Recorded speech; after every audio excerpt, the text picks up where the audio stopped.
ਸ਼ਮਾਦਾਨ। Radio Punjab today ਦੇ programme ਸ਼ਮਾਦਾਨ ਦੇ ਨਾਲ ਬ੍ਰੇਕ ਤੋਂ ਬਾਅਦ ਇੱਕ ਵਾਰ ਫਿਰ ਜੁੜ ਗਏ ਸਾਰੇ ਸਰੋਤਿਆਂ ਦਾ ਕਰਦੇ ਹਾਂ ਸਵਾਗਤ ਜੀ। ਅਤੇ ਪ੍ਰੋਗਰਾਮ ਦੇ ਇਸ ਹਿੱਸੇ ਦੇ ਵਿੱਚ ਸਾਡੇ ਨਾਲ ਖਬਰਾਂ ਦੇ ਉੱਤੇ ਚਰਚਾ ਕਰਨ ਦੇ ਲਈ ਸ਼ਾਮਿਲ ਨੇ ਜੀ ਸਰਦਾਰ ਬਖਤੌਰ ਸਿੰਘ ਢਿੱਲੋਂ ਜੀ। ਤੋਂ ਢਿੱਲੋਂ ਸਾਹਿਬ ਦਾ ਕਰਦੇ ਹਾਂ ਸਵਾਗਤ। ਸਤਿ ਸ਼੍ਰੀ ਅਕਾਲ ਢਿੱਲੋਂ ਸਾਹਿਬ। ਸ਼ੁਕਰੀਆ ਜੀ, ਮਿਹਰਬਾਨੀ ਜੀ। ਢਿੱਲੋਂ ਸਾਹਿਬ, ਖਬਰਾਂ ਬਹੁਤ ਵੱਡੀਆਂ ਨੇ, ਬਹੁਤ ਖਾਸ ਨੇ, ਅਤੇ ਜਿਹੜੀ ਸਭ ਤੋਂ ਅਹਿਮ ਖਬਰ ਹੈ ਜੀ ਅਤੇ ਉਹ ਹੈ ਕਿ ਸਿੱਧੂ ਮੂਸੇਵਾਲਾ ਨੂੰ ਕੱਲ੍ਹ ਸੇਜਲ ਅੱਖਾਂ ਦੇ ਨਾਲ ਜਿਹੜੀ ਅੰਤਮ ਵਿਦਾਇਗੀ ਹੋ ਗਈ ਹੈ। ਸੋ ਕਾਫੀ ਭਾਵੁਕ ਸੀਨ ਹੋਇਆ, ਕਾਫੀ ਜਿਹੜਾ ਹੈ ਵੱਡੀ ਗਿਣਤੀ ਦੇ ਵਿੱਚ ਇਕੱਠ ਵੀ ਦੇਖਿਆ ਗਿਆ। ਕੀ ਕਹੋਗੇ ਜੀ? ਦੇਖੋ ਜਸਪ੍ਰੀਤ, ਮੇਰੇ ਖਿਆਲ ਮੁਤਾਬਕ ਕਿ ਸਭ ਤੋਂ ਵੱਡੀ ਖਬਰ ਨਹੀਂ ਇਹ ਤੋਂ ਬਗੈਰ ਕੋਈ ਖਬਰ ਹੈ ਹੀ ਨਹੀਂ ਜੀ। ਜੇ ਆਪਾਂ ਗੱਲ ਕਰੀਏ ਖਬਰਾਂ ਦੀ ਤਾਂ ਖਬਰਾਂ ਬਹੁਤ ਸਾਰੀਆਂ ਹੁੰਦੀਆਂ, ਲੇਕਿਨ ਉਹਨਾਂ ਸਾਰੀਆਂ ਖਬਰਾਂ ਦੇ ਉੱਤੇ ਭਾਰੂ ਪੈ ਗਈ ਸ਼ੁਭਦੀਪ ਸਿੱਧੂ ਜਾਂ ਸਿੱਧੂ ਮੂਸੇਵਾਲੇ ਦੀ ਮੌਤ। ਬਿਲਕੁਲ ਜੀ। ਕਿਉਂਕਿ ਇਸ ਮੌਤ ਨੇ ਨਾ ਸਿਰਫ ਪੰਜਾਬ, ਹਰਿਆਣਾ, ਹਿਮਾਚਲ ਜਾਂ ਆਪਾਂ ਭਾਰਤ ਕਹਿ ਦਈਏ, ਸਗੋਂ ਕੌਮਾਂਤਰੀ ਬਲਗਨਾ ਨੂੰ ਪਾਰ ਕਰਕੇ ਦੁਨੀਆ ਦੇ ਹਰ ਹਿੱਸੇ ਦੇ ਵਿੱਚ ਬੈਠੇ ਪੰਜਾਬੀਆਂ ਨੂੰ ਪ੍ਰਭਾਵਿਤ ਕੀਤਾ ਜੀ। ਇਕੱਲਾ ਪੰਜਾਬੀਆਂ ਨੂੰ ਪ੍ਰਭਾਵਿਤ ਨਹੀਂ ਕੀਤਾ, ਆਉਣ ਵਾਲੇ ਸਮੇਂ ਦੇ ਵਿੱਚ ਪੰਜਾਬ ਦੀ ਜਿਹੜੀ ਕਿਸਮਤ ਹੈ ਉਸ ਕਿਸਮਤ ਦੇ ਸਾਹਮਣੇ ਵੀ ਸਵਾਲੀਆ ਨਿਸ਼ਾਨ ਲਾਤਾ ਕਿ ਜਾਣਾ ਕਿਹੜੇ ਪਾਸੇ ਨੂੰ ਹੈ। ਕਿਸਮਤ ਦੋ ਕਿਸਮ ਦੀ ਹੁੰਦੀ ਹੈ। ਇੱਕ ਕਿਸਮਤ ਉਹ ਹੁੰਦੀ ਹੈ ਜਿਹਨੂੰ ਆਪਾਂ ਰੱਬੀ ਕਿਸਮਤ ਕਹਿ ਦਿੰਦੇ ਹਾਂ। ਇੱਕ ਕਿਸਮਤ ਉਹ ਹੁੰਦੀ ਹੈ ਕਿ ਜਿਹੜੇ ਹਾਲਾਤ ਕਿਹੋ ਜਿਹੇ ਹਾਲਾਤਾਂ ਦੇ ਵਿੱਚ ਲੋਕ ਇੱਥੇ ਇਨਵੈਸਟਮੈਂਟ ਕਰਦੇ ਹੈ। ਕੱਲ੍ਹ ਜਿਹੜੀ ਹੁਣ ਮੌਤ ਹੋਈ ਹੈ, ਇਸ ਮੌਤ ਬਾਰੇ ਬਹੁਤ ਸਾਰੇ ਲੋਕ ਕਿੰਤੂ ਪਰੰਤੂ ਵੀ ਕਰੀ ਜਾਂਦੇ ਹੈ। ਪੰਜਾਬ ਦੇ ਇੱਕ ਵੱਡੇ ਪੁਲਿਸ ਅਫਸਰ ਨੇ ਵੀ ਕਹਿ ਦਿੱਤਾ ਸੀ ਕਿ ਜੀ ਇਹ ਗੈਂਗਵਾਰ ਹੈ। ਇੱਥੋਂ ਤੱਕ ਵੀ ਕਹਿ ਦਿੱਤਾ ਸੀ ਕਿ ਮਿਸਟਰ ਸਿੱਧੂ ਮੂਸੇਵਾਲਾ ਜਦੋਂ ਘਰੋਂ ਗਿਆ, ਉਹਦੇ ਕੋਲੇ ਉਹਦੀ ਸਕਾਰਪੀਓ ਗੱਡੀ ਜਿਹੜੀ ਬੁਲਟ ਪ੍ਰੂਫ ਕੀਤੀ ਹੋਈ ਹੈ, ਉਸ ਗੱਡੀ ਨੂੰ ਨਾਲ ਕਿਉਂ ਨਹੀਂ ਲੈ ਕੇ ਗਿਆ, ਉਸ ਗੱਡੀ ਰਾਹੀਂ ਕਿਉਂ ਨਹੀਂ ਗਿਆ, ਆਪਣੇ ਜਿਹੜੇ ਦੋ ਅੰਗ ਰੱਖਿਅਕ ਸੀ ਉਹਨਾਂ ਨੂੰ ਨਾਲ ਕਿਉਂ ਨਹੀਂ ਲੈ ਕੇ ਗਿਆ। ਤੇ ਬਹੁਤ ਸਾਰੇ ਲੋਕ ਇਹ ਗੱਲ ਕਹੀ ਜਾਂਦੇ, ਮੇਰੇ ਵਰਗੇ ਕਲਮ ਕਸਾਉਣ ਵਾਲੇ, ਕਿ ਜੀ ਸ਼ਾਇਦ ਉਹ ਬਚ ਜਾਂਦਾ। ਪਰ ਜਿਹੜਾ ਵੈਪਨ ਇਸਤੇਮਾਲ ਹੋਇਆ, ਬਿਲਕੁਲ ਜੀ, AK-94 ਜਿਹੜੀ ਰਾਈਫਲ ਇਸਤੇਮਾਲ ਹੋਈ ਹੈ, ਮੈਂ ਅੱਜ ਉਸ ਰਾਈਫਲ ਦੇ ਬਾਰੇ ਪੜ੍ਹਿਆ। ਕੁਝ ਜਿਹੜੇ ਹੈਗੇ ਆ ਮਾਹਰ ਬੰਦੇ, ਉਹਨਾਂ ਨਾਲ ਵੀ ਗੱਲਬਾਤ ਕੀਤੀ ਹੈ। ਉਹ ਕਹਿੰਦੇ ਉਹ ਰਾਈਫਲ ਹੀ ਇੰਨੀ ਘਾਤਕ ਹੈ ਕਿ ਅਸਲ ਦੇ ਵਿੱਚ ਉਹ ਬੁਲਟ ਪ੍ਰੂਫ ਬਾਨਾਂ ਨੂੰ ਹਿੱਟ ਕਰਨ ਵਾਸਤੇ ਹੀ ਬਣਾਈ ਗਈ ਹੈ। ਅੱਛਾ ਜੀ। ਕਿਉਂਕਿ 1 ਮਿੰਟ ਵਿੱਚ ਦੀ 1800 ਗੋਲੀਆਂ ਕੱਢਣੀਆਂ ਔਰ ਇੱਕੇ ਵਾਰ 900 ਗੋਲੀਆਂ ਦਾ ਵਰਸਟ ਮਾਰਨਾ, ਇਹ ਉਹਦੀ ਸਮਰੱਥਾ ਹੈ। ਅਤੇ ਜੇ 900 ਗੋਲੀ ਇੱਕਦਮ ਵੱਜਦੀ ਹੈ ਜਿੱਥੇ, ਉਹ ਤਾਂ ਤੁਸੀਂ ਭਾਵੇਂ ਮੂਹਰੇ ਟੈਂਕ ਲੈ ਦੇ, ਟੈਂਕ ਨੂੰ ਵੀ ਬਰਬਾਦ ਕਰਨੀ। ਬਿਲਕੁਲ। ਸਵਾਲ ਦੇਖਣ ਵਾਲਾ ਇਹ ਹੈ ਕਿ ਇਹ ਰਾਈਫਲ ਭਾਰਤ ਦੇ ਵਿੱਚ ਪਹੁੰਚਣ 'ਚ ਕਾਮਯਾਬ ਕਿਵੇਂ ਹੋਈ। ਉਹ ਕਿਹੜੀਆਂ ਤਾਕਤਾਂ ਜਿਹੜੀਆਂ ਤਾਕਤਾਂ ਇਸ ਰਾਈਫਲ ਨੂੰ ਭਾਰਤ ਦੇ ਵਿੱਚ ਦਾਖਲ ਕਰਵਾਉਣ ਦੇ ਵਿੱਚ ਕਾਮਯਾਬ ਹੋ ਗਈਆਂ, ਔਰ ਇਹੋ ਜਿਹੀਆਂ ਕਿੰਨੀਆਂ ਕੁ ਰਾਈਫਲਾਂ ਹੈ। ਤੁਹਾਡੇ ਯਾਦ ਹੋਣਾ ਹੈ ਪਿਛਲੀ ਸਰਕਾਰ ਦੇ ਸਮੇਂ ਦੇ ਵਿੱਚ ਜਦੋਂ ਇਹ ਗੱਲ ਵਾਰ-ਵਾਰ ਉੱਠਦੀ ਸੀ ਕਿ ਡਰੋਨ ਦੇ ਜ਼ਰੀਏ ਪਾਕਿਸਤਾਨ ਵਾਲੇ ਪਾਸਿਓਂ ਹਥਿਆਰ ਆ ਰਹੇ ਹੈ ਜੀ, ਅਤੇ ਕੁਝ ਲੋਕ ਉਹਦਾ ਮਜ਼ਾਕ ਉਡਾਉਂਦੇ ਹੁੰਦੇ ਸੀ। ਇਸ ਇਨਵੈਸਟੀਗੇਸ਼ਨ ਨੂੰ ਵੀ ਜੇ ਆਪਾਂ ਦੇਖੀਏ, ਸ਼ਾਹਰੁਖ ਖਾਨ ਨਾਂ ਦੇ ਇੱਕ ਬੰਦੇ ਨੂੰ ਦਿੱਲੀ ਦੇ ਸਪੈਸ਼ਲ ਸੈੱਲ ਹੈ ਜਿਹੜਾ ਪੁਲਿਸ ਦਾ, ਉਹਨੇ ਗ੍ਰਿਫਤਾਰ ਕੀਤਾ ਸੀ, ਉਹਦੀ ਪੁੱਛਗਿੱਛ ਕੀਤੀ ਸੀ। ਔਰ ਸ਼ਾਹਰੁਖ ਨੇ ਕਿਹਾ ਕਿ ਅਸੀਂ ਸਿੱਧੂ ਮੂਸੇਵਾਲੇ ਨੂੰ ਕਤਲ ਕਰਨ ਵਾਸਤੇ ਬਿਲਕੁਲ ਨੇੜੇ ਪਹੁੰਚ ਗਏ ਸੀ, ਲੇਕਿਨ ਜਦੋਂ ਇਹ ਦੇਖਿਆ ਕਿ ਉਹਦੇ ਕਮਾਂਡੋਜ਼ ਦੇ ਕੋਲ AK-47 ਰਾਈਫਲ ਹੈ, ਉਸ ਵੇਲੇ ਅਸੀਂ ਮਹਿਸੂਸ ਕੀਤਾ ਕਿ ਸਾਡੀ ਆਪਣੀ ਜਾਨ ਵੀ ਖਤਰੇ ਵਿੱਚ ਹੈ, ਆਪਾਂ ਆਪਣੇ ਮਿਸ਼ਨ ਦੇ ਵਿੱਚ ਸਫਲ ਨਹੀਂ ਹੋਵਾਂਗੇ। ਇਸ ਲਈ ਉਹਨਾਂ ਨੇ ਜਿਹੜੇ ਆਪਣੇ ਹੈਂਡਲਰ ਸੀ, ਉਹਨਾਂ ਨੂੰ ਕਿਹਾ ਕਿ ਇਹਦਾ ਕੋਈ ਤੋੜ ਲੱਭੋ, ਅਤੇ ਫਿਰ ਉਹਦੇ ਇਵਜ਼ ਵਜੋਂ ਉਹਨਾਂ ਨੇ ਇਹ ਰਾਈਫਲ ਭੇਜੀ। ਰੈਕੀ ਉਹਨਾਂ ਨੇ ਕੀਤੀ ਹੈ, ਬਹੁਤ ਜ਼ਮੀਨੀ ਪੱਧਰ ਦੇ ਉੱਤੇ ਕੰਮ ਕੀਤਾ। ਉਹਨਾਂ ਨੂੰ ਪਤਾ ਸੀ ਕਿ ਹੁਣ ਬੰਦਾ ਨਿਕਲਣ ਵਾਲਾ, ਅਤੇ ਉਹਨਾਂ ਨੇ ਕਤਲ ਕੀਤਾ। ਨੁਕਸਾਨ ਬਹੁਤ ਵੱਡਾ ਹੋਇਆ। ਜਦੋਂ ਆਪਾਂ ਗੱਲ ਕਰਦੇ ਹਾਂ ਪੰਜਾਬ ਦੀ ਕਿਸਮਤ ਦਾ ਫੈਸਲਾ, ਉਹਦੇ 'ਚ ਇਹ ਹੈ ਕਿ ਜਿਹੜੀ ਪੰਜਾਬ ਦੇ ਵਿੱਚ ਹੋਣ ਵਾਲੀ ਇਨਵੈਸਟਮੈਂਟ ਹੈ, ਉਹ ਇਨਵੈਸਟਮੈਂਟ ਕਿਵੇਂ ਹੋਊਗੀ। ਅਗਲਾ ਸਵਾਲ ਇਹ ਖੜਾ ਉੱਠਦਾ ਪੰਜਾਬ ਦੇ law and order the situation ਦੇ ਉੱਤੇ ਕਿ ਇੱਕ ਪਾਸੇ ਘੱਲੂਘਾਰਾ ਸਪਤਾਹ ਸਾਡੇ ਸਾਹਮਣੇ ਸ਼ੁਰੂ ਹੋ ਗਿਆ ਜੀ। ਘੱਲੂਘਾਰਾ ਸਪਤਾਹ ਨੂੰ ਮੱਦੇ ਨਜ਼ਰ ਰੱਖਦਿਆਂ ਪੰਜਾਬ ਪੁਲਿਸ ਕਹਿੰਦੀ ਹੈ ਕਿ ਜੇ ਅਸੀਂ ਪੂਰੇ ਮੁਸਤੈਦ ਇੰਤਜ਼ਾਮਾਤ ਕੀਤੇ ਹੋਏ ਹੈ। ਪਿਛਲੇ ਦਿਨਾਂ ਦੇ ਵਿੱਚ ਪੰਜਾਬ ਪੁਲਿਸ ਦੀ ਜਿਹੜੀ ਇੰਟੈਲੀਜੈਂਸ ਵਿੰਗ ਹੈ, ਉਹਦੇ ਚੀਫ ਜਿਹੜੇ ਸਪੈਸ਼ਲ ਡਾਇਰੈਕਟਰ ਜਨਰਲ ਪੁਲਿਸ ਹੈ, ਉਹਨਾਂ ਨੇ ਵੀ ਪੰਜਾਬ ਦੇ ਵੱਖ-ਵੱਖ ਜ਼ਿਲ੍ਹਿਆਂ ਦਾ ਦੌਰਾ ਕੀਤਾ ਹੈ। ਔਰ ਉਹਨਾਂ ਨੇ ਸਥਿਤੀ ਦਾ ਜਾਇਜ਼ਾ ਲਿਆ। ਜਦੋਂ ਇਹ ਸਾਰੇ ਪ੍ਰਬੰਧ ਕੀਤੇ ਹੋਣ ਉਦੋਂ ਤੁਸੀਂ ਇਹ ਦੇਖੋ ਕਿ ਬੰਦੇ ਬਾਰਡਰ ਕ੍ਰਾਸ ਕਰਕੇ ਪੰਜਾਬ 'ਚ ਆ ਜਾਣ ਅਤੇ ਪੰਜਾਬ ਦੇ ਵਿੱਚੋਂ ਚਲਦੇ ਚਲਦੇ ਉਹ ਪੰਜਾਬ ਦੇ ਵਿੱਚੋਂ ਨਿਕਲ ਵੀ ਜਾਣ। ਜੇ ਮੁਸਤੈਦੀ ਦੇ ਬਾਵਜੂਦ ਇਹ ਸਾਰਾ ਕੁਛ ਹੋ ਗਿਆ ਅਤੇ ਜਦੋਂ ਥੋੜ੍ਹੀ ਜਿਹੀ ਢਿੱਲ ਹੋਈ ਪੰਜਾਬ ਦਾ ਬਣੂਗਾ ਕੀ। ਖੈਰ ਬਹੁਤ ਵੱਡਾ ਦੁਖਾਂਤ ਵਾਪਰਿਆ ਸੀ ਕੱਲ੍ਹ। ਉਸ ਨੌਜਵਾਨ ਲੜਕੇ ਦੀ ਅੰਤਮ ਵਿਦਾਇਗੀ ਦਾ ਸਮਾਂ ਸੀ, ਬਹੁਤ ਹੀ ਭਾਵੁਕ ਕਰਨ ਵਾਲਾ ਸੀ। ਕਈ ਸੂਬਿਆਂ ਦੇ ਵਿੱਚੋਂ ਲੋਕ ਆਏ ਸੀ, ਹਜ਼ਾਰਾਂ ਦੀ ਤਾਦਾਦ ਦੇ ਵਿੱਚ ਲੋਕ ਆਏ ਸੀ। ਪਿਛਲੇ ਸਮਿਆਂ ਦੇ ਵਿੱਚ ਅਸੀਂ ਪੰਜਾਬ ਦੇ ਕਿਸੇ ਆਗੂ, ਪੰਜਾਬ ਦੇ ਕਿਸੇ ਮੋਹਤਬਰ ਬੰਦੇ, ਪੰਜਾਬ ਦੇ ਕਿਸੇ ਸੈਲੀਬ੍ਰਿਟੀ ਦੀ ਅੰਤਮ ਸੰਸਕਾਰ ਦੇ ਉੱਤੇ ਇੰਨਾ ਇਕੱਠ ਨਹੀਂ ਦੇਖਿਆ ਜਿਹੜਾ ਕੱਲ੍ਹ ਹੋਇਆ ਸੀ। ਪਹਿਲਾਂ ਫੈਸਲਾ ਇਹ ਕੀਤਾ ਗਿਆ ਸੀ ਕਿ ਸ਼ੁਭਦੀਪ ਸਿੱਧੂ ਉਰਫ ਸਿੱਧੂ ਮੂਸੇਵਾਲੇ ਦਾ ਸੰਸਕਾਰ ਪਿੰਡ ਦੇ ਸ਼ਮਸ਼ਾਨ ਘਾਟ 'ਚ ਕੀਤਾ ਜਾਊਗਾ, ਪਰ ਫਿਰ ਇਕੱਠ ਨੂੰ ਦੇਖਦਿਆਂ, ਲੋਕਾਂ ਦੇ ਰੋਸ ਨੂੰ ਦੇਖਦਿਆਂ ਜਿਹੜੀ ਜ਼ਮੀਨ ਨੂੰ ਵਾਹੁੰਦਾ ਹੁੰਦਾ ਸੀ ਫਿਰ ਉਸੇ ਜ਼ਮੀਨ ਦੇ ਵਿੱਚ ਹੀ ਸੰਸਕਾਰ ਕੀਤਾ ਗਿਆ। ਔਰ ਤੁਸੀਂ ਦੇਖੋ ਕਿ ਲੋਕ ਆਮ ਲੋਕ ਜਿਹੜੇ ਹੈਗੇ ਸਾਰੇ ਉਹਦੇ ਦਰਸ਼ਨ ਨਹੀਂ ਕਰ ਸਕੇ। ਆਖਰੀ ਦਰਸ਼ਨ ਲੋਕ ਦਰਖਤਾਂ ਦੇ ਉੱਤੇ ਚੜੇ ਵੀ ਹੈ, ਛੱਤਾਂ ਦੇ ਉੱਤੇ ਚੜੇ ਵੀ ਹੈ, ਰਾਹਾਂ 'ਤੇ ਖੜੇ ਵੀ ਹੈ। ਉਹ ਹੈ ਬਹੁਤ ਵੱਡੀਆਂ ਵੱਡੀਆਂ ਸ਼ਖਸੀਅਤਾਂ ਆਈਆਂ। ਸਿਮਰਜੀਤ ਸਿੰਘ ਮਾਨ ਆਏ, ਰਾਜਾ ਵੜਿੰਗ, ਚਲੋ ਉਹਨਾਂ ਦੀ ਕਾਂਗਰਸ ਪਾਰਟੀ ਦਾ ਉਹ ਲੀਡਰ ਸੀ, ਉਹਨਾਂ ਨੇ ਵੀ ਆਉਣਾ ਸੀ। ਦੂਜੀਆਂ ਪੋਲੀਟੀਕਲ ਪਾਰਟੀਆਂ ਦੇ ਲੀਡਰ ਵੀ ਆਏ। ਜੇ ਗੈਰ ਹਾਜ਼ਰੀ ਰੜਕੀ ਹੈ ਤਾਂ ਉਹ ਹਾਕਮ ਪਾਰਟੀ ਦੀ ਗੈਰ ਹਾਜ਼ਰੀ ਰੜਕੀ ਹੈ। ਬਿਲਕੁਲ ਜੀ, ਕਿਉਂਕਿ ਹਾਕਮ ਪਾਰਟੀ ਦਾ ਕੋਈ ਵੀ MLA, ਕੋਈ ਵੀ MP, ਪ੍ਰਧਾਨ ਸੂਬੇ ਦਾ, ਮੁੱਖ ਮੰਤਰੀ ਵਗੈਰਾ ਜਿਹਨੂੰ ਕੋਈ ਆਉਣਾ ਚਾਹੀਦਾ ਸੀ, ਕੋਈ ਵੀ ਨਹੀਂ ਆਇਆ। ਇਹ ਲੋਕਾਂ ਨੂੰ ਗੱਲ ਬਹੁਤ ਜਿਹੜੀ ਹੈ ਉੱਥੇ ਰੜਕੀ ਹੈ। ਔਰ ਇਹਦੇ ਨਾਲ ਹੀ ਜੇ ਫਿਰ ਆਪਾਂ ਦੂਜੀ ਗੱਲ ਵੀ ਦੇਖੀਏ, ਜਿਹੜੀ ਉਹਦੇ ਮਾਪਿਆਂ ਦਾ ਬਿਰਲਾਪ ਸੀ, ਉਹ ਆਪਣੇ ਆਪ ਦੇ ਵਿੱਚ ਇੱਕ ਵਿਲੱਖਣ ਸੀ। ਅੰਤਮ ਵਿਦਾਇਗੀ ਵਾਸਤੇ ਜਦੋਂ ਉਹਨੂੰ ਤਿਆਰ ਕੀਤਾ ਗਿਆ, ਉਹਦੇ ਕੱਪੜੇ ਜਿਹੜੇ ਹੈਗੇ ਉਹੀ ਕੱਪੜੇ, ਉਹਦੇ ਜਿਹੜੇ ਕੱਪੜੇ ਪਾਉਂਦਾ ਹੁੰਦਾ ਸੀ ਬਿਲਕੁਲ ਉਹੀ ਕੱਪੜੇ ਪਾਏ ਗਏ। ਉਹਦੀ ਸਿਰ ਦੇ ਉੱਤੇ ਜਿਹੜੀ ਦਸਤਾਰ ਸਜਾਈ ਗਈ, ਉਹਦੇ ਉੱਤੇ ਕਲਗੀ ਵੀ ਸਜਾਈ ਗਈ ਅਤੇ ਸਿਹਰਾ ਵੀ ਸਜਾਇਆ ਗਿਆ। ਮਾਂ ਦੇ ਕੀਰਨੇ ਦੇਖੇ ਨਹੀਂ ਜਾਂਦੇ ਸੀ। ਬਾਪ ਨੇ ਹਲੀਮੀ ਦਾ ਜਿਸ ਤਰ੍ਹਾਂ ਪ੍ਰਗਟਾਵਾ ਕੀਤਾ, ਪੱਗ ਲਾ ਕੇ ਲੋਕਾਂ ਦਾ ਧੰਨਵਾਦ ਕੀਤਾ।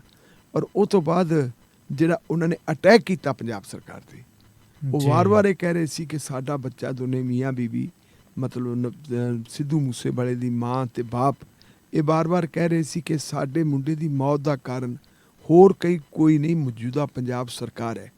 ਉਹ ਕਹਿੰਦੇ ਸੁਰੱਖਿਆ ਵਾਪਸ ਲੈਣੀ ਸੀ, ਲੈ ਲੈਂਦੇ, ਲੇਕਿਨ ਉਹਦੀ ਪਬਲਿਸਿਟੀ ਕਰਨ ਦੀ ਕੀ ਲੋੜ ਸੀ ਕਿ ਇਹਦੇ ਕੋਲ ਇੰਨੇ ਗਨਮੈਨ ਸੀ ਅਤੇ ਇੰਨੇ ਵਾਪਸ ਲੈ ਲਏ।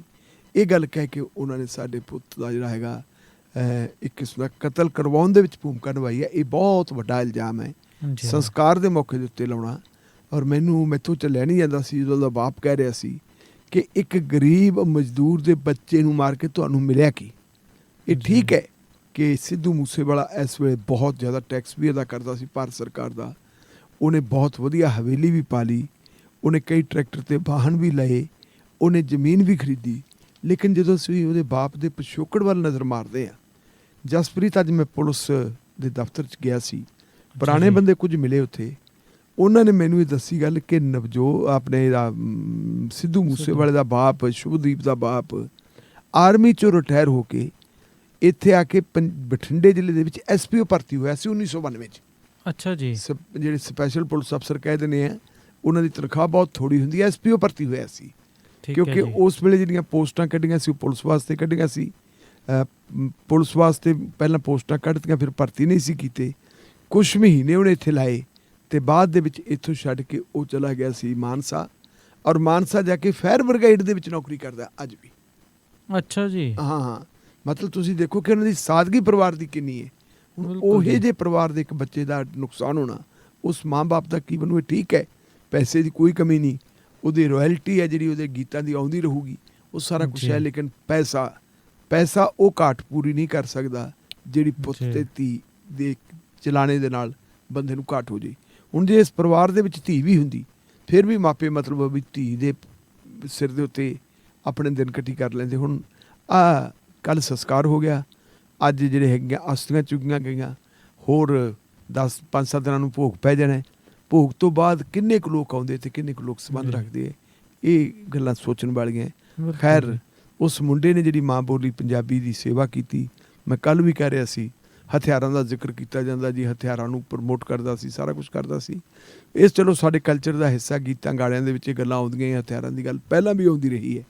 ਪਰ ਕੁੱਲ ਮਿਲਾ ਕੇ ਜੇ ਆਪਾਂ ਦੇਖੀਏ ਤਾਂ ਦੁਨੀਆ ਦੇ ਹਰ ਹਿੱਸੇ ਦੇ ਵਿੱਚ ਉਹਦੇ ਗੀਤ ਵੱਜਦੇ ਆ, ਉਹਦੇ ਵੀ ਗੀਤ ਜਿਹੜੇ ਹੈ ਲੋਕ ਉਹਦੇ ਗੀਤਾਂ ਦੇ ਉੱਤੇ ਡਾਂਸ ਕਰਦੇ ਆ, ਨੱਚਦੇ ਹੈ। ਉਹਦੀ ਜਿਹੜੀ ਵੀਟ ਹੈ, ਉਹਦੀ ਵੀਟ ਨੂੰ ਲੋਕ ਪਸੰਦ ਕਰਦੇ ਹੈ। ਔਰ ਬਹੁਤ ਸਾਰੇ ਦੇਸ਼ਾਂ ਦੇ ਲੋਕਾਂ 'ਚੋਂ ਆਪਣੇ ਭਾਈਚਾਰੇ ਦੇ ਫੋਨ ਕਾਲਾਂ ਆਉਂਦੀਆਂ। ਪਾਕਿਸਤਾਨ ਦੇ ਵਿੱਚ ਵੀ ਪਤਾ ਲੱਗਿਆ ਕਿ ਬੜਾ ਬਹੁਤ ਲੋਕਾਂ ਨੇ ਮਨਾਇਆ। ਔਰ ਈਵਨ ਜਿਹੜੇ ਹੈਗੇ ਵਿਦੇਸ਼ਾਂ ਦੇ ਵਿੱਚ ਜਿਹੜੇ ਗੋਰੇ ਅਤੇ ਕਾਲੇ ਹੋਰ ਲੋਕ ਹੈ, ਉਹਨਾਂ ਨੇ ਵੀ ਉਹਦਾ ਬੁਰਾ ਮਨਾਇਆ। ਜਿਹੜੇ ਸ਼ੁਭਦੀਪ ਸਿੱਧੂ ਮੂਸੇਵਾਲਾ ਚਲਾ ਗਿਆ ਸਾਥੋਂ ਹਮੇਸ਼ਾ ਦੇ ਲਈ, ਆਪਾਂ ਉਹਨੂੰ ਸ਼ਰਧਾਂਜਲੀ ਭੇਟ ਕਰਦੇ ਹਾਂ।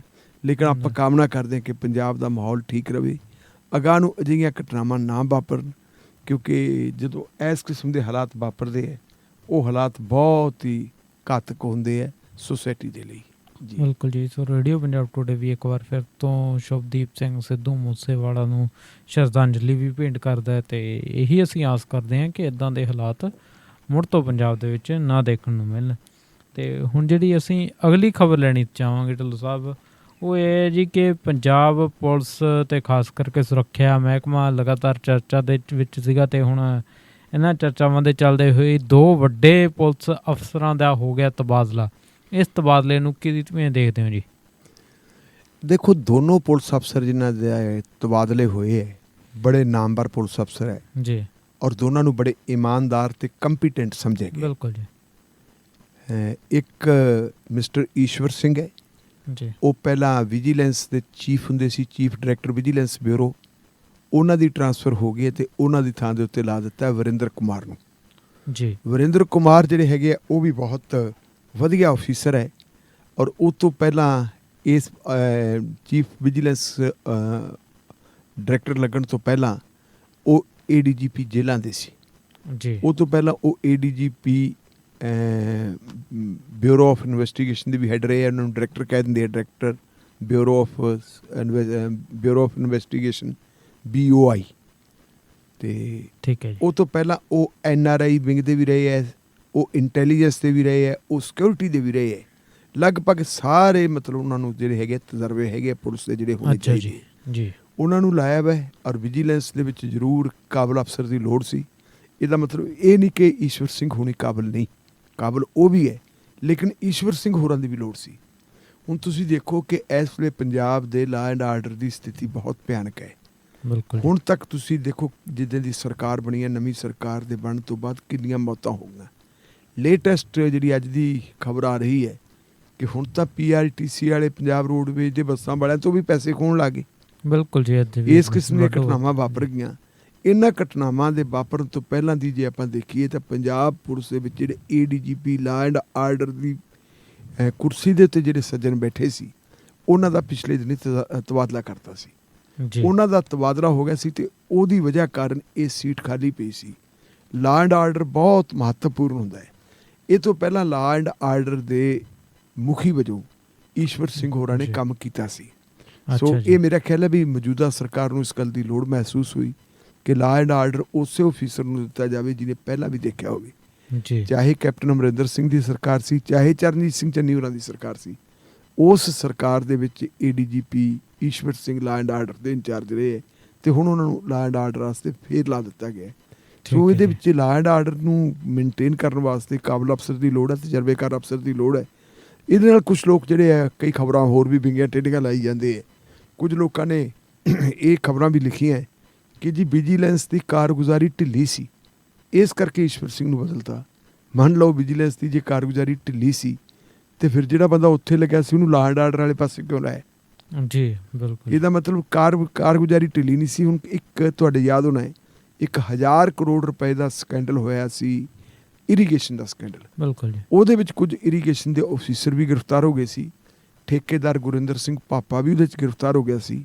ਲੇਕਿਨ ਉਸ ਸਕੈਂਡਲ ਦੇ ਵਿੱਚ 2 ਅਕਾਲੀ ਵਜ਼ੀਰਾਂ ਦਾ, ਉਹਨਾਂ ਦੇ ਜਿਹੜੇ ਨਿੱਜੀ ਸਹਾਇਕ ਹੁੰਦੇ ਆ, ਉਹਨਾਂ ਦਾ ਨਾਮ ਬੋਲਦਾ ਸੀ ਕਿ ਉਹਨਾਂ ਨੂੰ ਵੀ ਗ੍ਰਿਫਤਾਰ ਕੀਤਾ ਜਾਵੇ, ਉਹਨਾਂ ਦੇ ਖਿਲਾਫ ਵੀ ਕੇਸ ਚਲਾਇਆ ਜਾਵੇ। ਇਹ ਸਕੈਂਡਲ ਜਿਹੜਾ ਹੈਗਾ ਬਹੁਤ ਪੁਰਾਣਾ ਹੈ, ਪ੍ਰਕਾਸ਼ ਸਿੰਘ ਬਾਦਲ ਜਦੋਂ ਮੁੱਖ ਮੰਤਰੀ ਹੁੰਦੇ ਸੀ ਉਸ ਵੇਲੇ ਦਾ। ਇਹਦੇ 'ਚ ਪਤਾ ਇਹ ਲੱਗਿਆ ਕਿ ਜਦੋਂ ਮੰਤਰੀਆਂ ਦੇ ਖਿਲਾਫ ਕੋਈ ਕਾਰਵਾਈ ਕਰਨੀ ਹੈ ਤਾਂ ਸਰਕਾਰ ਤੋਂ ਪ੍ਰਵਾਨਗੀ ਲੈਣੀ ਪੈਂਦੀ ਹੈ। ਜੀ ਉਦੋਂ ਪ੍ਰਵਾਨਗੀ ਮੰਗੀ ਸੀ ਵਿਜੀਲੈਂਸ ਬਿਊਰੋ ਨੇ, ਲੇਕਿਨ ਜਿਹੜੀ ਸਰਕਾਰ ਸੀ ਮੌਕੇ ਦੀ ਬਾਦਲ ਸਰਕਾਰ ਨੇ ਪ੍ਰਵਾਨਗੀ ਨਹੀਂ ਦਿੱਤੀ। ਫਿਰ ਕੈਪਟਨ ਅਮਰਿੰਦਰ ਸਿੰਘ ਹੋਰਾਂ ਦੀ ਸਰਕਾਰ ਆਈ, ਉਸ ਸਰਕਾਰ ਨੇ ਵੀ ਪ੍ਰਵਾਨਗੀ ਨਹੀਂ ਸੀ ਦਿੱਤੀ। ਤੇ ਪ੍ਰਵਾਨਗੀ ਨਾ ਮਿਲਣ ਦਾ ਕਾਰਨ ਕੀ ਸੀ? ਪ੍ਰਵਾਨਗੀ ਨਾ ਮਿਲਣ ਦਾ ਕਾਰਨ ਇਹ ਸੀ ਕਿ ਜਿਹੜੇ ਬਹੁਤ ਸੀਨੀਅਰ IAS ਅਫੀਸਰ, ਜਿਨ੍ਹਾਂ ਨੂੰ ਅਸੀਂ ਕਹਿ ਸਕਦੇ ਹਾਂ ਪ੍ਰਿੰਸੀਪਲ ਸੈਕਟਰੀ ਜਾਂ ਐਡੀਸ਼ਨਲ ਚੀਫ ਸੈਕਟਰੀ ਜਾਂ ਚੀਫ ਸੈਕਟਰੀ ਰੈਂਕ ਦੇ ਜਿਹੜੇ ਅਫੀਸਰ ਸੀਗੇ, ਜੀ ਉਹਨਾਂ ਅਫੀਸਰਾਂ ਦੇ ਵੀ ਇਸ ਸਕੈਂਡਲ ਦੇ ਵਿੱਚ ਨਾਂ ਬੋਲਦੇ ਸੀ। ਅੱਛਾ ਤੇ ਜੀ ਮੈਨੂੰ ਹੁਣ ਗੱਲ ਯਾਦ ਆ ਰਹੀ ਹੈ ਸਰਦਾਰ ਪ੍ਰਕਾਸ਼ ਸਿੰਘ ਬਾਦਲ ਦੀ। ਇੱਕ ਵਾਰੀ ਪ੍ਰਕਾਸ਼ ਸਿੰਘ ਬਾਦਲ ਹੋਣੀ ਜਦੋਂ ਬੋਲਦੇ ਸੀ ਵਿਧਾਨ ਸਭਾ 'ਚ, ਤੇ ਵਿਧਾਨ ਸਭਾ 'ਚ ਬੋਲਦਿਆਂ ਉਹਨਾਂ ਨੇ ਕਿਹਾ ਸੀ ਕਿ ਅਸੀਂ ਜਿਹੜੇ ਸਿਆਸੀ ਬੰਦੇ ਆ, ਅਸੀਂ ਇੱਕ ਦੂਜੇ ਦੇ ਦੁਸ਼ਮਣ ਬਣੇ ਆ, ਇੱਕ ਦੂਜੇ ਨੂੰ ਅਸੀਂ ਖੇ ਖਰਾਬ ਕਰਦੇ ਹਾਂ।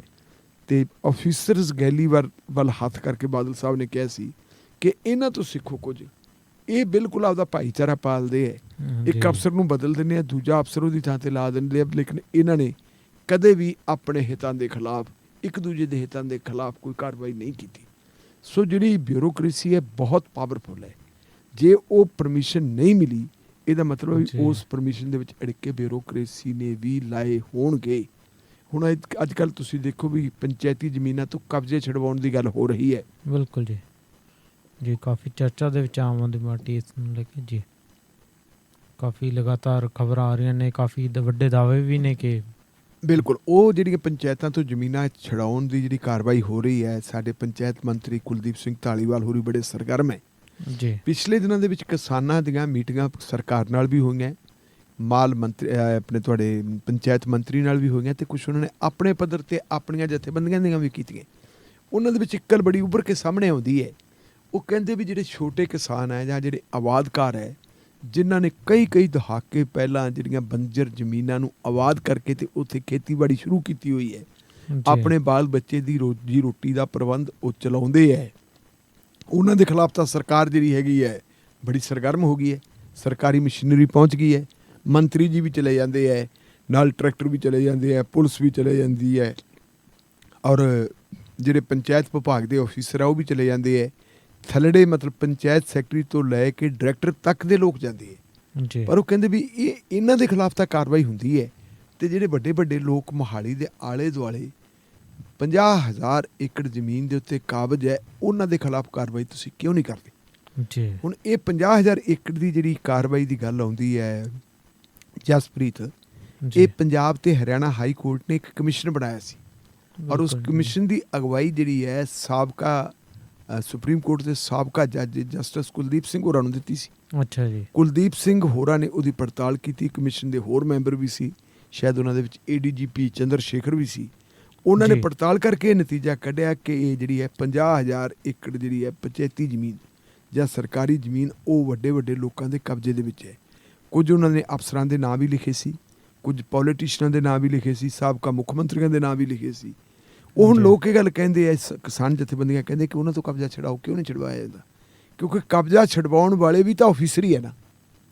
ਪੋਲੀਟੀਕਲ ਜਿਹੜੇ ਹੈਗੀ ਪੋਲੀਟੀਕਲ ਲੋਕ ਹੈ, ਉਹ ਇੱਕ ਰਾਜਸੀ ਧਿਰ ਹੈ। ਜਿਹੜੀ ਅਸਲ ਤਾਕਤ ਹੈ ਉਹ ਤਾਂ ਬਿਊਰੋਕ੍ਰੇਸੀ ਕੋਲੇ ਹੈ ਜੀ, ਉਹ ਤਾਂ ਅਫਸਰਸ਼ਾਹੀ ਕੋਲੇ ਹੈ। ਹੁਣ ਜਦੋਂ ਅਫਸਰਸ਼ਾਹੀ ਦੇ ਆਪਦੇ ਭੈਣ ਭਰਾ ਜਿਹੜੇ ਹੈਗੇ ਉਹ ਦੱਬੀ ਬੈਠੇ, ਤੇ ਉਹਨਾਂ ਦੇ ਖਿਲਾਫ ਕਾਰਵਾਈ ਕਿਵੇਂ ਕਰਨਗੇ?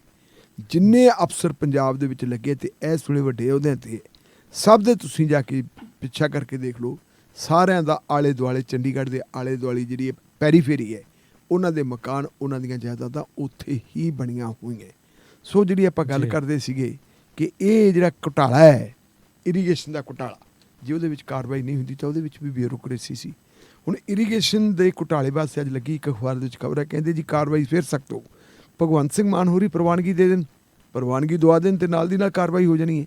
ਕਈ ਵਾਰੀ ਸਥਿਤੀ ਹੁੰਦੀ ਹੈ ਕਿ ਕਾਰਵਾਈ ਅਸਲ ਦੇ ਵਿੱਚ ਪੋਲੀਟੀਕਲ ਲੀਡਰਸ਼ਿਪ ਕਰਨਾ ਨਹੀਂ ਚਾਹੁੰਦੀ, ਬਿਊਰੋਕ੍ਰੇਸੀ ਉਹਨਾਂ ਨੂੰ ਕਰ ਨਹੀਂ ਦਿੰਦੀ, ਲੇਕਿਨ ਉਹ ਜਿਹੜੇ ਕੋਈ ਇਮਾਨਦਾਰ ਅਫਸਰ ਹੁੰਦੇ ਤੇ ਗਾਜ ਉਹਨਾਂ ਦੇ ਉੱਤੇ ਡਿੱਗ ਪੈਂਦੀ ਹੈ, ਬਦਨਾਮ ਉਹਨਾਂ ਨੂੰ ਕਰ ਦਿੱਤੇ ਜਾਂਦੇ। ਮੇਰੀ ਸਮਝ ਇਹ ਹੈ ਕਿ ਜਿਹੜੇ ਦੋਨੋਂ ਵੱਡੇ ਤਬਾਦਲੇ ਹੋਏ ਹੈ, ਇਹਨਾਂ ਤਬਾਦਲਿਆਂ ਦੇ ਵਿੱਚ ਬੈਲੈਂਸ ਵੀ ਰੱਖਿਆ ਗਿਆ ਕਿ ਇਹ ਵੀ ਨਾ ਹੋਵੇ ਕਿ ਪੁਰਾਣੇ ਅਫਸਰਾਂ ਦੇ ਖਿਲਾਫ ਕੋਈ ਕਾਰਵਾਈ ਹੋਈ ਹੈ ਜਾਂ ਪੁਰਾਣੇ ਅਫਸਰਾਂ ਤੋਂ ਜਿਹੜੇ ਹੈਗੇ ਨਾਰਾਜ਼। ਵੈਸੇ ਮੈਂ ਇਹਨਾਂ ਦੋਨਾਂ ਅਫਸਰਾਂ ਨੂੰ ਮੈਂ ਜਾਤੀ ਤੌਰ ਤੇ ਜਾਣਦਾ। ਇਹ ਦੋਨੋਂ ਅਫਸਰ ਜਿਹੜੇ ਹੈਗੇ ਪ੍ਰੋਫੈਸ਼ਨਲ ਹੈ। ਕਿਸੇ ਪਾਰਟੀ ਦਾ ਰਾਜ ਹੋਵੇ, ਅਕਾਲੀ ਦਲ ਦਾ ਰਾਜ ਹੋਵੇ, ਕਾਂਗਰਸ ਪਾਰਟੀ ਦਾ ਰਾਜ ਹੋਵੇ, ਆਮ ਆਦਮੀ ਪਾਰਟੀ ਦਾ ਰਾਜ ਹੋਵੇ, ਇਹ ਕਦੇ ਧਿਰ ਨਹੀਂ ਬਣੀ। ਇਹਨਾਂ ਦੇ ਉੱਤੇ ਲੈਵਲ ਨਹੀਂ ਲੱਗਦਾ ਕਿ ਫਲਾਨੀ ਪਾਰਟੀ ਦੇ ਬੰਦੇ ਆ, ਹਾਂ ਇਹਨਾਂ ਦੇ ਉੱਤੇ ਇਹ ਲੈਵਲ ਲੱਗਦਾ ਕਿ ਇਹ ਆਪਣੀ ਵਰਦੀ ਨਾਲ ਵਫਾ ਨਿਭਾਉਂਦੇ, ਜਿਹੜਾ ਕੰਮ ਇਹਨਾਂ ਨੂੰ ਦਿੱਤਾ ਜਾਂਦਾ ਇਹ ਉਹ ਕੰਮ ਕਰਦੇ ਆ, ਜਿੱਥੇ ਸਰਕਾਰ ਡਿਊਟੀ ਲਾ ਦਿੰਦੀ ਉੱਥੇ ਹੈ। ਔਰ ਦੋਨਾਂ ਦੀ ਇੱਕ ਜਿਹੜੀ ਵੱਡੀ ਤੋਪ ਕੀ ਹੈ ਕਿ ਦੋਨਾਂ ਨੂੰ ਇਮਾਨਦਾਰ ਕਿਹਾ ਜਾਂਦਾ ਜੀ। ਪੰਜਾਬ ਪੁਲਿਸ ਦੀ ਲਾਬੀ ਦੇ ਵਿੱਚ ਜਿਹੜੇ ਇਮਾਨਦਾਰ ਅਫਸਰ ਆਉਂਦੇ ਹੈ ਉਹਨਾਂ ਦੇ ਵਿੱਚ ਜੇ ਨੰਬਰ 1 ਦੇ ਉੱਤੇ ਆਉਂਦੇ ਆ ਤਾਂ ਉਹ ਦੋਨੋਂ ਇਹ ਆਉਂਦੇ, ਈਸ਼ਵਰ ਸਿੰਘ ਤੇ ਵਰਿੰਦਰ ਕੁਮਾਰ। ਔਰ ਦੋਨਾਂ ਨੂੰ ਬਹੁਤ ਵਧੀਆ ਜਿਹੜੇ ਹੈਗੇ ਆ, ਇਹ ਸਰਕਾਰ ਦੀ ਲੋੜ ਹੈ ਇਸ ਵੇਲੇ, ਕਿਉਂਕਿ ਜੇ ਨਿਰਪੱਖ ਤੇ ਪ੍ਰੋਫੈਸ਼ਨਲ ਬੰਦੇ ਉੱਚੇ ਅਹੁਦਿਆਂ 'ਤੇ ਤਾਇਨਾਤ ਹੋਣਗੇ ਤਾਂ ਉਹ ਡਿਲੀਵਰ ਕਰਨਗੇ। ਜੀ ਬਿਲਕੁਲ ਜੀ। ਸੋ ਕਿਉਂਕਿ ਇਮਾਨਦਾਰ ਜਿਹੜੇ ਨੇ ਅਫਸਰ ਨੇ ਉਹਨਾਂ ਤੋਂ ਹੀ ਅਸੀਂ ਆਸ ਕਰਦੇ ਹਾਂ ਕਿ ਉਹ ਇੱਕ ਸਹੀ ਪ੍ਰਸ਼ਾਸਨ ਹੈ ਜਿਹੜਾ ਲੋਕਾਂ ਤੱਕ ਮੁਹੱਈਆ ਕਰਵਾ ਸਕਣਗੇ। ਅਤੇ ਅਗਲੀ ਜਿਹੜੀ ਆਪਾਂ ਖਬਰ ਲੈਣੀ ਚਾਹਾਂਗੇ ਜੀ ਉਹ ਹੈ ਜੀ ਚਿੱਟ ਫੰਡ ਕੰਪਨੀਆਂ ਜਿਹੜੀਆਂ ਲਗਾਤਾਰ ਲੋਕਾਂ ਦੇ ਪੈਸੇ ਨਹੀਂ ਮਾਰਦੀਆਂ ਬਲਕਿ ਉਹਨਾਂ ਦਾ ਖੂਨ ਤੱਕ ਚੂਸ ਜਾਂਦੀਆਂ ਨੇ। ਅਤੇ ਹੁਣ ਇੱਕ ਚਿੱਟ ਫੰਡ ਕੰਪਨੀ ਦਾ MD ਗੁਜਰਾਤ 'ਚ ਹੋ ਗਿਆ ਜੀ ਗ੍ਰਿਫਤਾਰ। ਸੋ ਕੌਣ ਸਨ ਇਹ? ਬਿਲਕੁਲ, ਜਦੋਂ ਅਸੀਂ ਚਿੱਟ ਫੰਡ ਕੰਪਨੀਆਂ ਦੀ ਗੱਲ ਕਰਦੇ ਹਾਂ ਨਾ ਜੀ, ਇਹ ਲੋਕਾਂ ਨੂੰ ਭਚਲਾਉਣ ਵਾਸਤੇ, ਭੁਲਾਵੇ 'ਚ ਲੈਣ ਵਾਸਤੇ ਇੱਕ ਸਕੀਮ ਤਿਆਰ ਕਰਦੇ ਹੈ ਜੀ। ਸਕੀਮ ਤਿਆਰ ਕਰਕੇ ਆਮ ਲੋਕਾਂ ਨੂੰ ਕਹਿੰਦੇ ਕਿ ਤੁਸੀਂ ਐਂ ਕਰੋ, ਤੁਸੀਂ ਇੰਨੇ ਪੈਸੇ ਦੇ 'ਚ ਲਾਓ, ਜੇ ਤੁਸੀਂ 1000 ਰੁਪਈਆ ਲਾਓਗੇ ਤਾਂ ਤੁਹਾਨੂੰ 2000 ਰੁਪਈਏ ਕੁਛ ਹੀ ਸਮੇਂ 'ਚ ਮਿਲ ਜਾਣਗੇ। ਬਿਲਕੁਲ। ਅਤੇ ਜੇ ਤੁਸੀਂ ਨਾਲ ਅੱਗੋਂ ਆਪ ਲਵਾਓਗੇ, ਕਿਸੇ ਹੋਰ ਦੇ ਅੱਗੇ ਲਵਾਓਗੇ ਤਾਂ ਤੁਹਾਡੇ ਪੈਸੇ ਹੋਰ ਵੀ ਵੱਧ ਜਾਣਗੇ। ਉਹ ਇੱਕ ਚੇਨ ਬਣ ਜਾਂਦੀ ਹੈ। ਉਹ ਚੇਨ ਚਲਦਿਆਂ ਚੇਨ ਇੰਨੀ ਚੱਲਦੀ ਹੈ ਕਿ ਬਿਲਕੁਲ ਜਿਹੜਾ ਹੇਠਲੇ ਲੈਵਲ ਤੋਂ ਲੈ ਕੇ ਉੱਪਰ ਤੱਕ ਬਹੁਤ ਵੱਡੇ ਪੱਧਰ ਦੇ ਉੱਤੇ ਲੁੱਟ ਖਸੁੱਟ ਹੁੰਦੀ ਹੈ। ਔਰ ਇਸ ਲੁੱਟ ਖਸੁੱਟ ਦੇ ਵਿੱਚ ਪੰਜਾਬ ਦੇ ਇੱਕ ਨਹੀਂ, ਸੈਂਕੜੇ ਨਹੀਂ, ਹਜ਼ਾਰਾਂ ਨਹੀਂ, ਲੱਖਾਂ ਲੋਕ ਫਸੇ ਹੋਏ ਹੈ। ਬਿਲਕੁਲ। ਮੇਰਾ ਖਿਆਲ ਹੈ ਜੇ ਆਪਾਂ ਨਿਗਾਹ ਮਾਰੀਏ, ਬੀਤੇ ਦੇ ਉੱਤੇ ਥੋੜ੍ਹੀ ਜਿਹੀ ਝਾਤ ਮਾਰੀਏ ਤਾਂ ਸੈਂਕੜਿਆਂ ਦੇ ਕਰੀਬ ਤਾਂ ਲੋਕਾਂ ਨੇ ਖੁਦਕੁਸ਼ੀਆਂ ਕਰ ਲਈਆਂ ਜਿਨ੍ਹਾਂ ਦੇ ਨਾਲ ਠੱਗੀਆਂ ਵੱਜ ਗਈਆਂ। ਕਿਉਂਕਿ ਜਿਹੜੇ ਇਹ ਪੈਸਿਆਂ ਦੀ ਜਮ੍ਹਾਂ ਕਰਾਉਣ ਦਾ ਪ੍ਰੋਸੈਸ ਹੈ, ਇਹ ਪ੍ਰੋਸੈਸ ਨੂੰ ਜਿਹੜਾ ਜਾਰੀ ਰੱਖਣ ਵਾਲੇ ਲੋਕ ਇਹਨਾਂ ਦੇ ਕਰਮਚਾਰੀ ਹੁੰਦੇ ਹੈ ਜਾਂ ਏਜੰਟ ਹੁੰਦੇ ਹੈ। ਉਹਨਾਂ ਏਜੰਟਾਂ ਨੇ ਜਦੋਂ ਪੈਸੇ ਲਵਾਏ ਹੁੰਦੇ ਆ ਅਤੇ ਭੱਜ ਜਾਂਦੇ ਆ ਕੰਪਨੀਆਂ ਵਾਲੇ, ਬਾਅਦ ਦੇ ਵਿੱਚ ਪਿੰਡਾਂ ਦੇ ਲੋਕ, ਸ਼ਹਿਰਾਂ ਦੇ ਲੋਕ ਆਪਣੇ ਏਜੰਟਾਂ ਦੇ ਗਲ ਪੈਂਦੇ ਹੈ। ਔਰ ਉਹ ਏਜੰਟ ਜਿਹੜੇ ਹੈਗੇ ਹੈ ਫਿਰ ਜਾਂ ਤਾਂ ਖੁਦਕੁਸ਼ੀਆਂ ਕਰ ਜਾਂਦੇ ਹੈ ਜਾਂ ਉਹ ਕਿਸੇ ਨਾ ਕਿਸੇ ਪਾਸੇ ਨੂੰ ਆਪਦਾ ਘਰ-ਬਾਰ ਛੱਡ ਕੇ ਚਲੇ ਜਾਂਦੇ ਹੈ। ਤੁਸੀਂ ਆਹ ਇਲੈਕਸ਼ਨਾਂ ਵੇਲੇ ਦੇਖਿਆ ਹੋਣਾ, ਮੱਧ ਪ੍ਰਦੇਸ਼ ਦੇ ਵਿੱਚੋਂ ਤੇ ਰਾਜ ਆਪਣੇ ਲੋਕ ਆਏ ਸੀ ਆਪਣੇ, ਉਹਨਾਂ ਨੇ ਆ ਕੇ ਪੰਜਾਬ ਦੇ ਆਪਣੇ ਬਠਿੰਡਾ ਜ਼ਿਲ੍ਹੇ ਦੇ ਇੱਕ ਕੈਂਡੀਡੇਟ ਦੇ ਖਿਲਾਫ ਇਲਜ਼ਾਮ ਲਾਏ ਸੀ ਕਿ ਆਹ ਕੈਂਡੀਡੇਟ ਨੇ ਦੇਖੋ ਜੀ ਕੀ ਕੁਛ ਕੀਤਾ, ਇਸ ਕੈਂਡੀਡੇਟ ਨੇ ਸਾਡੇ ਨਾਲ ਠੱਗੀਆਂ ਮਾਰੀਆਂ ਵੀ ਹੈ। ਉਹਨਾਂ ਦਾ ਏਜੰਟ ਵੀ ਇੱਕ ਜਿਹੜਾ ਹੈਗਾ ਲਾਈਵ ਹੋ ਕੇ ਸੁਈਸਾਈਡ ਕਰ ਗਿਆ ਸੀ, ਟ੍ਰੇਨ ਥੱਲੇ ਉਹਨੇ ਛਾਲ ਮਾਰਤੀ ਸੀ। ਇਹਦੇ ਖਿਲਾਫ ਕਾਰਵਾਈ ਕਰੋ। ਇਲੈਕਸ਼ਨ ਦਾ ਦੌਰ ਸੀ, ਚੋਣ ਜਾਬਤਾ ਲੱਗਿਆ ਹੋਇਆ ਸੀ। ਪੁੱਛੋ ਦੇ ਜਿਹੜਾ ਕਾਂਗਰਸ ਦੇ ਕੈਂਡੀਡੇਟ ਹੈ ਉਹਦੇ ਖਿਲਾਫ ਉਹ ਲੋਕ ਜਦੋਂ ਪਰਚੇ ਵੰਡ ਰਹੇ ਸੀ ਆਪਦੇ ਹਲਕੇ ਦੇ ਵਿੱਚ, ਅਤੇ ਉਹਨਾਂ 'ਤੇ ਕੁੱਟ ਕਟਾਪਾ ਹੋਇਆ ਸੀ। ਕੁੱਟ ਕਟਾਪਾ ਵੀ ਹੋਇਆ, ਉਹਨਾਂ ਦੇ ਖਿਲਾਫ ਕੇਸ ਵੀ ਰਜਿਸਟਰ ਹੋਇਆ। ਤੁਸੀਂ ਦੇਖੋ ਕਿ ਇਹ ਕਿੱਡੇ ਪਾਵਰਫੁਲ ਹੁੰਦੇ ਆ ਲੋਕ। ਇੱਦਾਂ ਹੀ ਜੇ ਆਪਾਂ ਦੇਖੀਏ ਤਾਂ ਇੱਕ ਪਰਲ ਕੰਪਨੀ ਹੈ, ਪਰਲ ਕੰਪਨੀ ਵਾਲਿਆਂ ਨੇ ਬਹੁਤ ਵੱਡੇ ਪੱਧਰ ਦੇ ਉੱਤੇ ਲੁੱਟ ਮਚਾਈ ਹੋਈ ਸੀ। ਔਰ ਹਜ਼ਾਰਾਂ ਏਕੜ ਜ਼ਮੀਨ ਹੈ ਜਿਹੜੀ ਉਹਨਾਂ ਨੇ ਹਥਿਆਈ ਹੋਈ ਹੈ ਲੋਕਾਂ ਦੀ, ਅਤੇ ਉਹੀ ਜ਼ਮੀਨ ਦਿਖਾ ਕੇ ਲੋਕਾਂ ਨੂੰ ਵੀ ਆਹ ਜ਼ਮੀਨ ਲਈ ਹੈ, ਉਹਨਾਂ ਦੇ ਪੈਸਿਆਂ ਨਾਲ ਲਈ ਉਹੀ ਜ਼ਮੀਨ ਦਿਖਾ ਕੇ ਲੋਕਾਂ ਨੂੰ ਹੋਰ ਕਰੀ ਗਏ ਸੀ। ਔਰ ਉਹਨਾਂ ਦੇ ਜੇ ਆਪਾਂ ਮਹਿਲ ਮੁਨਾਰੇ ਦੇਖ ਲਈਏ ਤਾਂ ਮੇਰਾ ਖਿਆਲ ਵੀ ਦੁਨੀਆ ਦੇ ਕਈ ਹਿੱਸਿਆਂ ਦੇ ਵਿੱਚ ਉਹਨਾਂ ਨੇ ਆਪਣੇ ਵੱਡੀਆਂ ਬਿਲਡਿੰਗਾਂ ਬਣਾਈਆਂ ਹੋਈਆਂ, ਹੋਟਲ ਬਣਾਏ ਹੋਏ ਹੈ। ਜਦੋਂ ਆਪਾਂ ਰਾਜਪੁਰੇ ਤੋਂ ਚੰਡੀਗੜ੍ਹ ਨੂੰ ਜਾਂਦੇ ਹਾਂ ਅਤੇ ਉਹ ਰਸਤੇ ਦੇ ਵਿੱਚ ਇੱਕ ਮੈਡੀਕਲ ਕਾਲਜ ਆਉਂਦਾ ਹੈ। ਹਾਂਜੀ। ਉਹ ਮੈਡੀਕਲ ਕਾਲਜ ਵੀ ਪਰਲ ਵਾਲਿਆਂ ਦਾ ਹੀ ਹੈ। ਅੱਛਾ ਜੀ। ਹਾਂਜੀ। ਉਹ ਮੈਡੀਕਲ ਕਾਲਜ ਵੀ ਉਹਨਾਂ ਦਾ ਹੈ। ਅਤੇ ਪਰਲ ਵਾਲਿਆਂ ਦਾ ਜਿਹੜਾ ਮਾਲਕ ਹੈ ਨਿਰਮਲ ਸਿੰਘ ਪੰਗੂ ਤਾਂ ਜੇਲ੍ਹ ਦੇ ਵਿੱਚ ਬੰਦ ਹੈ। ਬਿਲਕੁਲ। ਇੱਕ ਹੋਰ ਕੰਪਨੀ ਇੱਥੇ ਆਈ ਸੀ, ਉਸ ਕੰਪਨੀ ਦਾ ਨਾਮ ਸੀ ਕਰਾਊਨ ਚਿੱਟ ਫੰਡ ਕੰਪਨੀ ਜੀ। ਕਰਾਊਨ ਚਿੱਟ ਫੰਡ ਕੰਪਨੀ ਦਾ MD ਜਿਹੜਾ ਇੱਥੇ ਸੀ ਉਹਦਾ ਨਾਮ ਸੀ ਜਗਜੀਤ ਸਿੰਘ ਚਾਹਲ। ਔਰ ਉਸ ਕਰਾਊਨ ਚਿੱਟ ਫੰਡ ਕੰਪਨੀ ਨੂੰ ਜੇ ਇਸ ਖਿੱਤੇ ਦੇ ਵਿੱਚ ਜਿਹੜੇ ਚਲਾਉਣ ਵਾਲੇ ਲੋਕ ਸੀ ਉਹਨਾਂ ਦੇ ਵਿੱਚ ਇੱਕ ਦੋ ਮੀਡੀਆ ਨਾਲ ਰਿਲੇਟਡ ਲੋਕ ਵੀ ਸੀ। ਅੱਛਾ ਜੀ। ਤੁਸੀਂ ਜਸਪ੍ਰੀਤ ਜਾਣਦੇ ਹੋਵੋਗੇ, ਜਸਵਿੰਦਰ ਸਿੰਘ ਪੂਲੀ ਇੱਕ ਮੁੰਡਾ ਪੱਤਰਕਾਰ ਹੈ, ਉਹ ਆਪਣੇ ਰੇਡੀਓ 'ਤੇ ਵੀ ਆਪਣੇ ਨਾਲ ਸਹਿਯੋਗੀ ਵਜੋਂ ਕੰਮ ਕਰਦਾ ਰਿਹਾ ਹੈ। ਉਹਦੇ ਨਾਲ ਵੀ ਇਸੇ ਤਰ੍ਹਾਂ ਦਾ ਕੁਛ ਹੋਇਆ ਸੀ। ਉਹਦੀ ਜ਼ਮੀਨ ਜਾਇਦਾਦ ਵੀ ਸਾਰੀ ਖਤਮ ਹੋ ਗਈ, ਉਹਦੇ ਨਾਲ ਵੀ ਠੱਗੀ ਵੱਜ ਗਈ। ਉਹਨੇ ਕੇਸ ਵੀ ਰਜਿਸਟਰ ਕਰਵਾਇਆ ਸੀ, ਲੇਕਿਨ ਕਿਉਂਕਿ ਮੀਡੀਆ ਦੇ ਲੋਕ ਸੀ ਉਹਨਾਂ ਨੇ ਆਪਣੇ ਅਸਰ ਰਸੂਖ ਨੂੰ ਇਸਤੇਮਾਲ ਕਰਕੇ ਅਤੇ ਉਸ ਕੇਸ ਨੂੰ ਵੀ, ਇਹ ਤਾਂ ਨਹੀਂ ਆਪਾਂ ਕਹਿ ਸਕਦੇ ਕਿ ਬਿਲਕੁਲ ਉਹ ਕੇਸ ਖਤਮ ਹੋ ਗਿਆ, ਲੇਕਿਨ ਉਹ ਆਪਣੀਆਂ ਗ੍ਰਿਫਤਾਰੀਆਂ ਵਗੈਰਾ ਤੋਂ ਬਚ ਗਿਆ। ਅਦਾਲਤਾਂ 'ਚੋਂ ਰਿਲੀਫ ਲੈ ਗਏ। ਪੁਲਿਸ ਅਫਸਰਾਂ ਨੇ ਉਹਨਾਂ ਨੂੰ ਠੀਕ ਤਰੀਕੇ ਨਾਲ ਨਹੀਂ ਸੀ ਕੀਤਾ, ਕੇਸਾਂ ਦੀ ਪੈਰਵੀ ਨਹੀਂ ਸੀ ਕੀਤੀ, ਅਤੇ ਉਹਦਾ ਨਤੀਜਾ ਹੋਇਆ ਵੀ ਉਹ ਆਪਦਾ ਕਰ ਗਏ। ਹੁਣ ਹੋਇਆ ਕੀ ਹੈ, ਉਹ ਬੰਦਾ 2015 ਦੇ ਵਿੱਚੋਂ ਫਰਾਰ ਹੋ ਗਿਆ ਇੱਥੋਂ। ਜਦੋਂ ਫਰਾਰ ਹੋ ਗਿਆ, ਕਿੱਥੇ ਗਿਆ? ਪ੍ਰਚਾਰ ਇਹ ਕਰਤਾ ਕਿ ਜਿਸਦਾ ਵਿਦੇਸ਼ ਚਲਾ ਗਿਆ, ਇੰਗਲੈਂਡ ਚਲਾ ਗਿਆ।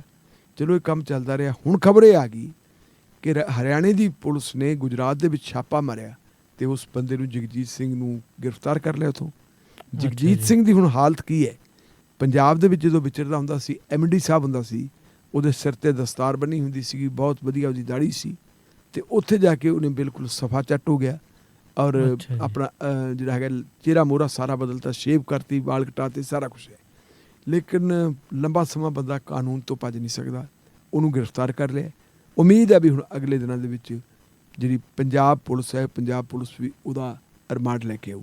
ਵੈਸੇ ਇਹਦੇ ਵਾਸਤੇ ਇੱਕ ਟਾਸਕ ਫੋਰਸ ਪੰਜਾਬ ਦੇ ਵਿੱਚ ਬਣੀ ਹੋਈ ਹੈ। ਅੱਛਾ ਜੀ। SIT ਬਣੀ ਹੋਈ ਹੈ, ਟਾਸਕ ਫੋਰਸ ਨੂੰ ਮੈਂ ਗਲਤ ਕਹਿ ਗਿਆ ਸੀ, ਠੀਕ ਉਹ ਹੈ। SIT ਬਣੀ ਹੋਈ ਹੈ ਔਰ ਉਸ SIT ਦੇ ਮੁਖੀ ਹੈਗੇ ਨਿਹਾਲ ਸਿੰਘ, ਠੀਕ ਹੈ IG ਲੈਵਲ ਦੇ ਅਫੀਸਰ ਹੈ। ਜੀ। ਉਹ ਮਾਮਲੇ ਦੀ ਸਾਰੀ ਪੜਤਾਲ ਕਰਦੇ ਤੇ ਜਿੰਨੇ ਕਰਾਊਨ ਚਿੱਟ ਫੰਡ ਕੰਪਨੀ ਦੇ ਕੇਸ ਸੀ, ਉਹਨਾਂ ਸਾਰੇ ਕੇਸਾਂ ਨੂੰ ਹਾਈ ਕੋਰਟ ਦੇ ਹੁਕਮ ਦੇ ਉੱਤੇ ਕਲੱਬ ਕਰਤਾ ਸੀ ਕਿ ਸਾਰਿਆਂ ਨੂੰ ਅੱਛਾ ਜੀ। ਇਕੱਠੇ ਕਰ ਦਿਓ ਔਰ ਇਹਨਾਂ ਦਾ ਇਕੱਠਿਆਂ ਦਾ ਹੀ ਇੱਕ ਕੇਸ ਬਣਾ ਕੇ ਤੇ ਉਹਨੂੰ ਟੱਗਿਆ ਜਾਵੇ।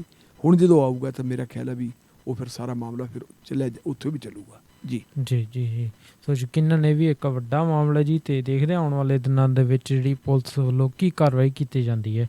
ਤੇ ਹੁਣ ਆਪਾਂ ਚੱਲਾਂਗੇ ਜੀ ਗੁਆਂਢੀ ਸੂਬੇ ਹਰਿਆਣੇ ਵੱਲ, ਤੇ ਹਰਿਆਣੇ ਤੋਂ ਖਬਰਾਂ ਆ ਰਹੀਆਂ ਨੇ ਕਿ ਜਿਹੜੀ ਉੱਥੇ ਦੀ ਇਸ ਵਕਤ ਰਾਜ ਕਰ ਰਹੀਆਂ ਪਾਰਟੀਆਂ ਦਾ ਗੱਠਜੋੜ ਹੈ, ਭਾਜਪਾ ਤੇ JJP ਦਾ, ਉਸ ਗੱਠਜੋੜ 'ਚ ਆ ਰਹੀਆਂ ਨੇ ਦਰਾਰਾਂ।